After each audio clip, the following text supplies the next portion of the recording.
राधे राधे, प्रणाम। हम पूनम अपने यूट्यूब चैनल पूनम सरिता संगीत में आप सबका तहे दिल स्वागत करते ही आज बहुत सुंदर बेटवा बियाह गीत प्रस्तुत बा आप सामने। आप सब सुने, कैसे लगा कमेंट में ज़रूर बताइए। खूब सारा प्यार और आशीर्वाद बनाए रखें।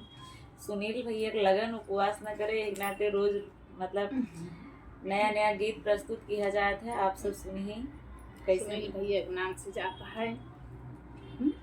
राम लखन दोनों एक फाने हो, बान्हल घोड़ा देह छोड़ जी।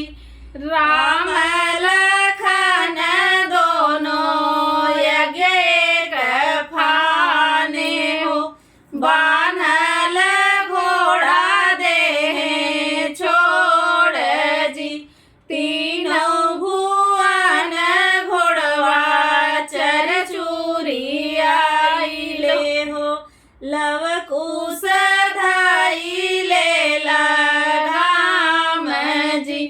तीनों भुवन घोड़वा चर चूरी आइले हो, लव कुश धाई ले लगाम जी। ई है खबरिया भैया लक्ष्मण जा सुन ले हो, चली भैले जंगल की ओर जी। ई है खबरिया भैया लक्ष्मण जा सुन ले हो, चली भैले जंगल की ओर जी। बहिया पकड़ी लक्ष्मण जाने बैठा